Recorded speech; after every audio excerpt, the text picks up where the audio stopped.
Hello guys, welcome back to the channel. आप लोगों का स्वागत है मेरे प्यारे से चैनल पे। और ये हमारा फोर्थ लेक्चर है जनरल एंट्री का। और आज मैं आपको बहुत सारी एंट्रीज कराऊंगा।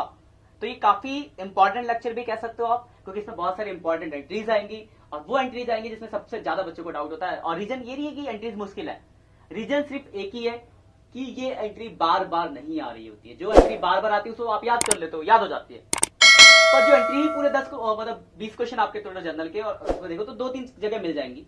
मतलब जो एंट्रीज कम बार रिपीट हुई है उनको आती रहती है। तो आप इस लेक्चर को सुन लो, उस एंट्रीज को याद कर लो कि आपके एग्जाम में आया तो आप लिख सको। तो लेट्स स्टार्ट द टॉपिक।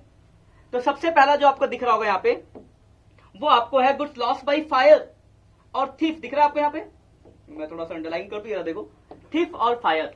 मतलब आग लगने से या चोरी होने से अगर आपके गुड्स के साथ नुकसान होता है तो उसकी डील हम कैसे करेंगे, उसकी एंट्री हम कैसे करेंगे। तो दोनों का सेम कॉन्सेप्ट है। तो मैं आपको लॉस बाई फायर बताता हूं क्योंकि उसका मैंने एग्जांपल ले रखा है, फिर मैं आपको लॉस बाई टेप में बता दूंगा कहानी क्या है। कुछ नहीं होता, सेम होता है, ठीक है। तो लॉस बाई फायर यानी अगर आपके गुड्स हुए loss by fire, goods loss by fire. तो देखो गुड्स लॉस बाई फायर हुए तो आप इसकी एंट्री करोगे, और गुड्स लॉस बाई फायर की एंट्री होती है loss by fire account debit to purchase account. ठीक है, जो भी अमाउंट होगा बस एंट्री कर दोगे। मेरे हिसाब से कोई दिक्कत नहीं होगी। आपका गुड्स लॉस हुआ फायर से तो आपने एंट्री कर दी loss by fire account debit to purchase. Clear है पॉइंट। अब देखो इसके बाद क्या होगा, मैं साइड में लिख दूं थोड़ा सा। अब देखो लॉस हुआ तो दो कंडीशन हो सकती है, एक तो गुड्स का इंश्योरेंस होगा और नॉट इंश्योर्ड। नॉट इंश्योर्ड का मतलब इंश्योरेंस नहीं होगा। तो देखो ध्यान समझो बात को, अगर आपके गुड्स का इंश्योरेंस है, तो अगर आपके गुड्स का इंश्योरेंस है तो आपको कुछ और भी काम करने पड़ेंगे। लेकिन अगर नहीं है तो भाई देखो, मान लो मेरा गुड्स चोरी हो गया, लॉस हो गया, ठीक है, चोरी हो गया, अब मेरा कोई इंश्योरेंस नहीं था, तो मैं चुपचाप थोड़ा सा रो लूंगा, तो मन खराब कर लूंगा, नुकसान हो गया इतना। लेकिन अगर आपका इंश्योरेंस होगा तो फिर आप चोरी होने पे या आग लगने पे नहीं रुकोगे, आप उसके आगे के फर्दर स्टेप्स करोगे। क्या करोगे, तो आपका लॉस हो तो आपको अरे मेरा तो इंश्योरेंस था, तो आप जाओगे इंश्योरेंस कंपनी से पैसा मांगे कि भाई साहब मेरा लॉस हो गया, इसका पैसा तो आप, क्योंकि मैंने आपसे इंश्योरेंस करा रखा है। यानी आप इंश्योरेंस कंपनी से क्लेम करोगे। फिर इंश्योरेंस कंपनी का बंदा आएगा, सब कुछ देखेगा, फिर वो एक अप्रूव करेगा कि आपको इतना पैसा क्लेम का मिलेगा। यानी इसके बाद दूसरा काम, ये तो पहली एंट्री हुई लॉस बाई फायर, ये तो होनी हर बार होगी। अब अगर आपका गुड्स इंश्योरेंस नहीं है तब तो बात यही खत्म हो गई। लेकिन इंश्योरेंस है तो आप इंश्योरेंस कंपनी से करोगे क्लेम, तो उसकी भी तो एंट्री होगी। तो entry number second, insurance claim करने, किससे मांगोगे, इंश्योरेंस कंपनी से। तो इंश्योरेंस कंपनी अकाउंट डेबिट, और किस चीज का पैसा, किस चीज के लिए, तो लॉस बाई फायर हुआ है मेरा, मतलब फायर से मेरा लॉस हो गया, उस लॉस के बदले मुझे क्लेम चाहिए, तो loss by fire to claim वाली एंट्री हो गई। मेरे हिसाब से इसमें आपको कोई डाउट नहीं होगा। तो पहली entry goods loss by fire to purchase, insurance नहीं है तो एक ही एंट्री है, लेकिन अगर इंश्योरेंस है तो आपने इंश्योरेंस कंपनी से पैसा क्लेम मांगा। अब बात दो कहानियां हो सकती है, या तो आपको फुल क्लेम मिल जाएगा, मतलब जितना पैसा आपने मांगा पूरा क्लेम मिल गया, या फिर आपको पार्शली क्लेम मिलेगा, मतलब आपको पूरा क्लेम ना मिलके कंपनी बोला कि अच्छा 10,000 का लॉस है, चलो 8,000 का क्लेम अप्रूव करते हैं, तो पार्शली क्लेम। तो अगर पूरा पैसा मिला तो एंट्री होगी बैंक अकाउंट डेबिट, ये मतलब एंट्री नंबर थर्ड हो गया इंश्योरेंस क्लेम मिलने की। तो bank account debit to insurance company, अगर पूरा क्लेम मिलता है। और अगर पूरा क्लेम नहीं मिलता है तो एंट्री है बैंक अकाउंट डेबिट, जो पैसा नहीं मिला loss by fire account debit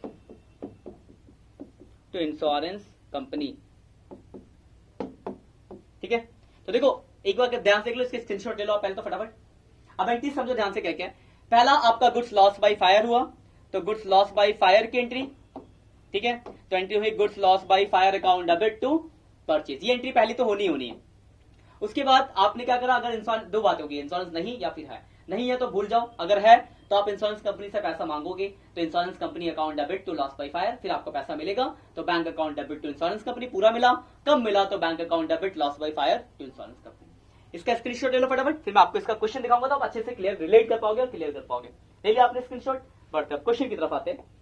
तो देखो आपके स्क्रीन पे ये क्वेश्चन दिख रहे होंगे। पहला देखो क्वेश्चन क्या लिखा है, गुड्स लॉस बाई फायर, मान लो अमाउंट लिख देते हैं, मान लो 3,000 रुपए, गुड्स लॉस बाई फायर है 3,000 का। देखो आपका गुड्स लॉस बाई फायर हुआ, कहीं इंश्योरेंस के बारे में तो कुछ नहीं बोला, मतलब नहीं है, तो एक एंट्री कर दो loss by fire account debit to purchase account, 3,000 का लॉस हो गया। मेरे हिसाब से कोई डाउट नहीं, क्लियर है बात। दूसरा देखो क्या लिखा है, goods costing 2000 destroy by fire और these goods were not insured. तो देखो यहाँ तो साफ साफ लिख दिया कि इंश्योरेंस है ही नहीं, तो एक ही एंट्री होगी लॉस बाय फायर वाली। तो loss by fire account debit to purchase account कितना 2000। तो अगर हमें दो क्वेश्चन को आप स्क्रीनशॉट ले लो पहले, तो दोनों में ही देखो यहाँ तो लिखा हुआ था साफ साफ इंश्योरेंस नहीं है, और यहाँ कुछ बोला नहीं गया है, तो कुछ नहीं बोला गया इसका मतलब इंश्योरेंस नहीं है, क्योंकि इंश्योरेंस होगा तो इंश्योरेंस के बारे में बोला गया होगा। तो ये नॉट इंश्योर्ड वाले क्वेश्चन है, मेरे हिसाब से इसमें कोई डाउट नहीं होगा आपको। एक क्वेश्चन देखते हैं, स्क्रीनशॉट ले लेना, एक इंश्योरेंस वाला देखते हैं। देखो देखो यहाँ क्या क्या लिखा है, साफ साफ लिखा है, goods costing loss by fire 5000 and insurance claim receive 4000। 5000 का आपको लॉस हुआ और 4000 आपको क्लेम मिला है, मतलब क्लेम है तभी तो मिल रहा है। तो 3 एंट्री और हमने पढ़ी है, तीनों एंट्री। पहली एंट्री आपकी लॉस बाय फायर की, तो loss by fire account debit to purchase account, कितने का लॉस हुआ 5000 का। फिर आप 5000 रुपए इंश्योरेंस कंपनी से मांगोगे, तो दूसरी एंट्री करोगे insurance company account debit to loss by fire, कितना पैसा मांगोगे 5000। फिर आपको क्लेम मिलेगा, तो बैंक अकाउंट डेबिट जो मिल गया, जो नहीं मिला loss by fire account debit to insurance company. तो आपको लॉस हुआ है 5000 का, लेकिन आपको क्लेम कितना मिला सिर्फ 4000, तो 1000 रुपए इंश्योरेंस कंपनी में आ गया। क्लियर बात। तो ये इंश्योरेंस के साथ वाला क्वेश्चन, इसका भी स्क्रीनशॉट ले लो, मेरे हिसाब से कोई डाउट नहीं होगा और आपको क्लियर हो गया होगा कि लॉस बाय फायर वाले केसेस में क्या करना है। तो एक बात ध्यान रखना, जैसे ये गुड्स लॉस बाय फायर है, वैसे ही गुड्स लॉस बाय थीफ हो सकता है, मतलब चोरी होने की वजह से। तो कॉन्सेप्ट सेम है, बिना इंश्योरेंस नहीं होगा तो एक एंट्री, होगा तो 3 एंट्री, और जहां पे आपने फायर लिखा था वहां पे लिख दोगे थीफ, बाकी पूरा प्रोसेस सेम ही रहेगा। ठीक है, इसका स्क्रीनशॉट ले लो। क्लियर बात, आगे बढ़ते हैं। अब हम बात करेंगे कुछ और इंपॉर्टेंट एंट्रीज की, जैसा कि मैंने आपको कहा था कि आज का लेक्चर थोड़ा सा बड़ा हो जाएगा, क्योंकि हम बहुत सारी एंट्रीज की बात करने वाले हैं आज। ये सब एंट्री, तो पहली एंट्री अब हम आज बात करेंगे एक्सपेंसेस की, लॉस बाय फायर के बाद। तो देखो एक्सपेंस के साथ 3 कहानी आपको पढ़ाऊंगा मैं आज। आपने पहला तो एक्सपेंस पे करने की एंट्री पढ़ी है, ये हमने बेसिक पहले लेक्चर भी देखा था कि एक्सपेंस अगर हम पे करेंगे तो एंट्री होती थी expenses account debit to cash या बैंक। ये एंट्री पुरानी है क्योंकि आपने पढ़ रखी है।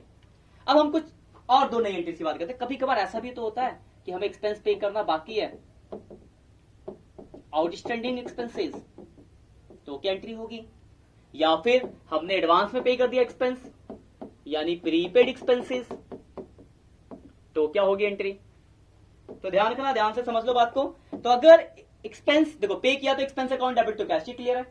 अब पे करना बाकी, आउटस्टैंडिंग एक्सपेंस पे करना बाकी है, तो लाइबिलिटीज है, लाइबिलिटीज होता क्रेडिट, तो एंट्री हो जाएगी एक्सपेंसेस अकाउंट डेबिट टू, पे नहीं किया तो लाइबिलिटीज आ गई, पे किया था तो कैश था, नहीं पे किया तो लाइबिलिटीज, तो expense account debit to outstanding expense. जैसे लिखा मान लो सैलरी आउटस्टैंडिंग, तो आप एंट्री करोगे salary account debit to outstanding salary, wages outstanding तो wages account debit to outstanding wages.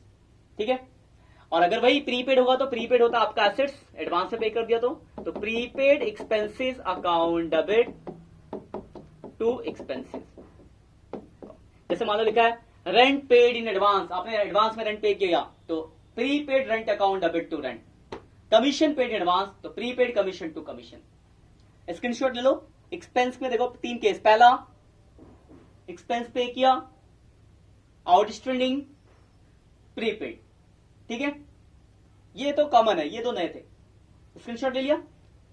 तो जैसे ही एक्सपेंसेस के साथ था प्रीपेड आउटस्टैंडिंग का सीन, वैसे इनकम के साथ भी तो हो सकता है। तो अब हम बात करते हैं इनकम की।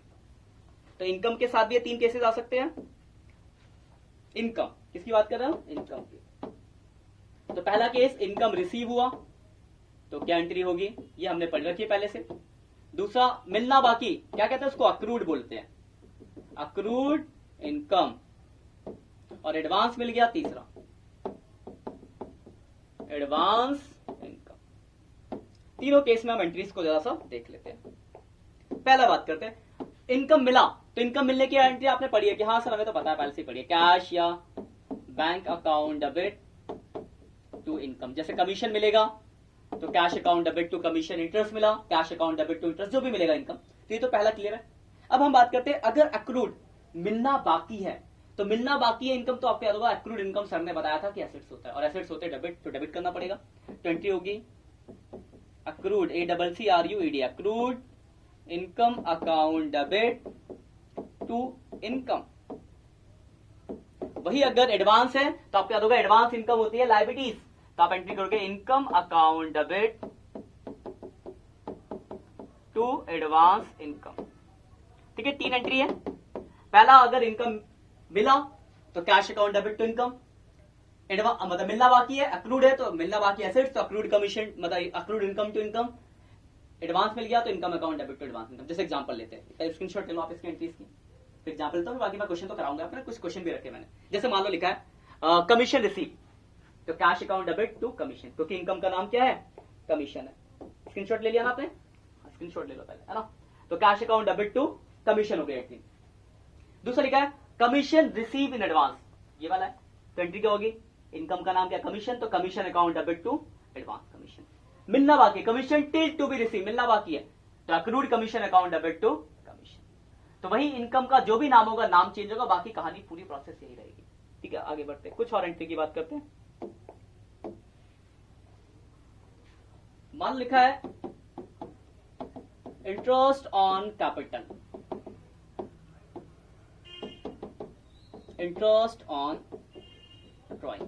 ठीक है, एंट्री लिख लो, नई नई एंट्री बहुत थोड़ी थोड़ी मिलेगी। इंटरेस्ट ऑन कैपिटल, तो इंटरेस्ट ऑन कैपिटल बिजनेस के लिए खर्चा होता है, एंट्री होती है इंटरेस्ट ऑन, याद रख लेना एंट्रीज को बस, interest on capital account debit to capital account. तो अगर इंटरेस्ट ऑन कैपिटल की एंट्री पूछेगा तो आप एंट्री करोगे interest on capital account debit to capital account. वही इंटरेस्ट ऑन ड्राइंग में उल्टा हो जाता है, बिजनेस के लिए इनकम है capital account debit to interest on drawing. ये दोनों एंट्री होती है due to business entity principle. आपको मैंने बताया था बिजनेस एंटिटी प्रिंसिपल क्या कहता है कि owner and business are two separate entity and accounting should be made business point of view. मतलब मालिक और बिजनेस अलग अलग है, हमें बिजनेस के पॉइंट ऑफ व्यू से बात करेंगे, तो बिजनेस के पॉइंट ऑफ व्यू से बात करेंगे तो ऑनर को अलग रख के चलेंगे। तो इंटरेस्ट ऑन कैपिटल की अगर एंट्री बोलेगा तो इंटरेस्ट ऑन कैपिटल, मालिक के कैपिटल इंटरेस्ट देना है तो बिजनेस के लिए खर्चा है, तो interest on capital account debit to capital. Drawing पे लेना है तो इनकम है, तो capital account debit to interest on drawing. एक और है इनकम टैक्स पेड, ये सब एंट्री उसी के ऊपर है, business entity principle, income tax paid. तो इनकम किसकी होती है, तो बोलोगे सर इनकम तो होती है मालिक की, तो मालिक के इनकम यानी पर्सनल, तो एंट्री हो जाएगी drawing account debit to cash account. Income tax pay किया तो drawing account debit to cash. ठीक है, 3 एंट्री और लिख लो, interest on capital, interest on drawing और इनकम टैक्स पेड। लिख लिया, स्क्रीनशॉट ले लो, आगे बढ़ते, कुछ एंट्री और भी है।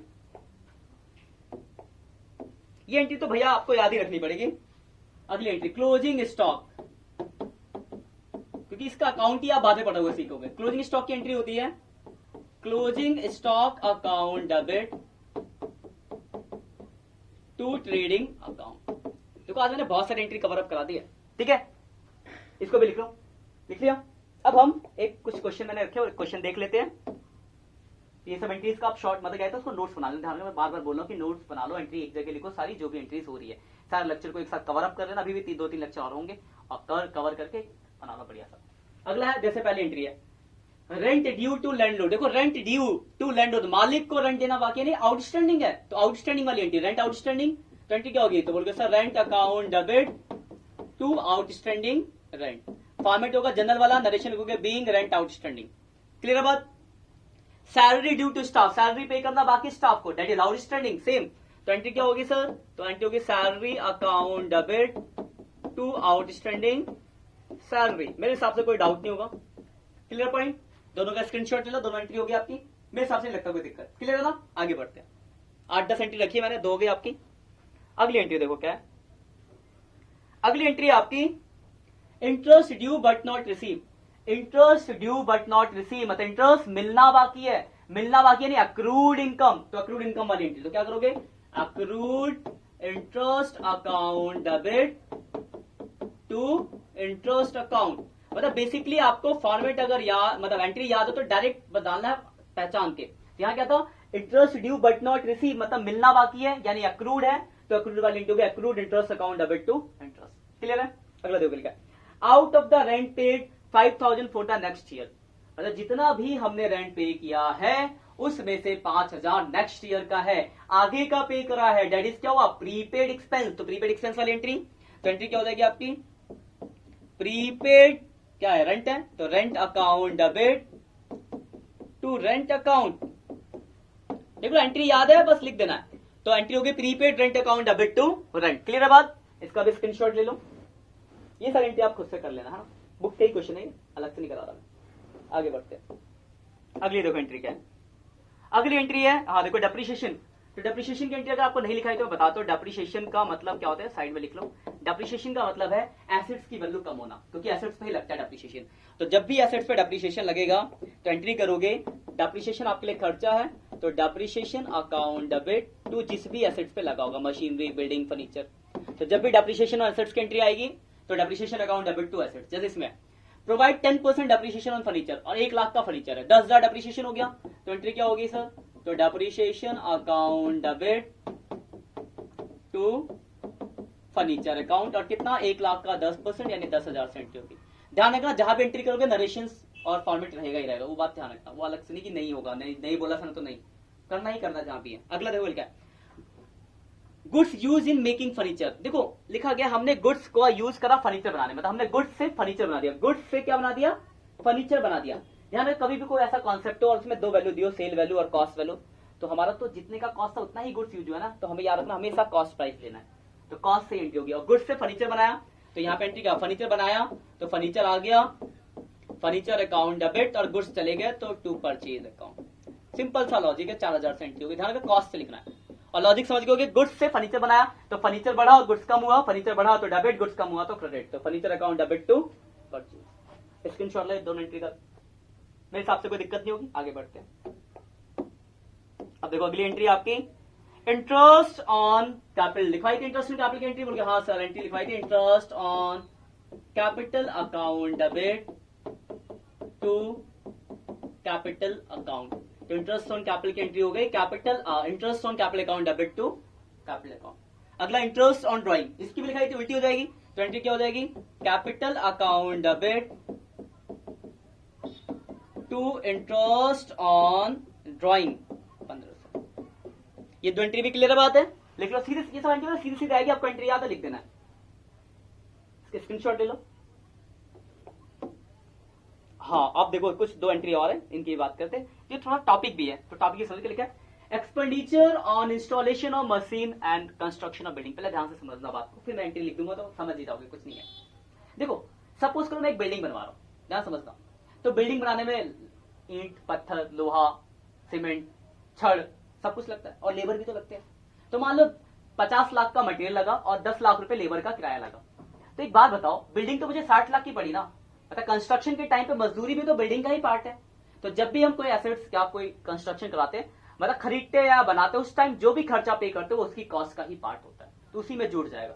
वही बात दिमाग में रखनी है। देखो क्या, wages paid for installation of machine. मान लो 3 लाख की मशीन खरीदी और ऊपर से इंस्टॉलेशन में पैसा लगाया, तो मुझे मशीन तो इंस्टॉलेशन जोड़ के ही पड़ी होगी, यानी ये इंस्टॉलेशन ऑफ मशीन जो होगा वेजेस, नॉर्मली वेजेस की एंट्री होती है wages account debit to cash, लेकिन अगर इंस्टॉलेशन पे कराया है तो ये मशीन का पार्ट है, तो आप एंट्री करोगे मशीनरी अकाउंट डेबिट, मशीनरी, ठीक है ना, machinery account debit to cash. और सेम ऐसे ही कंस्ट्रक्शन ऑफ बिल्डिंग पे अगर वेजेस पे किया, नॉर्मल वेजेस की वेजेस टू कैश है, लेकिन कंस्ट्रक्शन ऑफ बिल्डिंग में है तो ये वेजेस बिल्डिंग का ही पार्ट होगा, तो building account debit to cash. तो ध्यान रखना कभी भी लिखा हो वेजेस पेड या कुछ भी paid at the time of construction या इंस्टॉलेशन, इंस्टॉलेशन ऑफ मशीन है तो मशीन में जुड़ जाएगा, तो machine account debit to cash होगी। कंस्ट्रक्शन ऑफ बिल्डिंग होगा तो बिल्डिंग। ध्यान रखना हम गलती करते बच्चे, वेजेस पे की एंट्री याद है, wages account debit to cash वो कराते हैं, तो ध्यान रखना ये 2 केसेस है, स्पेशल केसेस, गलती मत किसने, मैंने अलग से इसको स्पेशली दिखा रखा है। तो कंस्ट्रक्शन ऑफ बिल्डिंग पे अगर वेजेस पे किया है तो वो बिल्डिंग का पार्ट है, ना कि वेजेस का, तो बिल्डिंग में जुड़ा इसलिए entry building account debit to cash. वैसे इंस्टॉलेशन ऑफ मशीन पे करा तो वो मशीन का पार्ट, इसलिए entry machine account debit to cash. इसे स्पेसिफिक लिख लो, आता है क्वेश्चन एग्जाम में और गलत करते हैं बच्चे, ठीक है, स्क्रीनशॉट ले लिया, लिख लेना स्पेसिफिक। बस आज के लिए ही इतना ही। आज हमने बहुत सारी अलग अलग एंट्री देखी, 3, 3, 6, 7, 8, 9, 10, 12 एंट्रीज तो देख ही लिया आज के लेक्चर में। तो इन सारे एंट्रीज को अच्छे से शॉर्टकट बना लो, और इनसे रिलेटेड जितने भी क्वेश्चन है जो मैंने आपको असाइनमेंट दिया उससे और अपनी बुक से ढूंढ ढूंढ के इलस्ट्रेशन, प्रैक्टिकल और साथ में असाइनमेंट सबसे करो। करने से क्या होगा कि क्वेश्चंस कम है, करोगे तो आपको एंट्रीज याद होंगी, नहीं करोगे तो आपको लगेगा एंट्री आती है, लेकिन बाद में जब एग्जाम में आएगा तो आप एंट्री भूल चुके होंगे। ये होगी परेशानी, जिसे रिपीट करो। ठीक है, तो आज के लिए इतना ही। अगर कोई डाउट्स है तो आप मुझे कमेंट करके बताओ, मैं आपको अगले लेक्चर में उस चीज का जवाब दूंगा, उस डाउट को आपको क्लियर करूंगा। आज के लिए इतना ही, मिलते हैं नेक्स्ट लेक्चर में, तब तक के लिए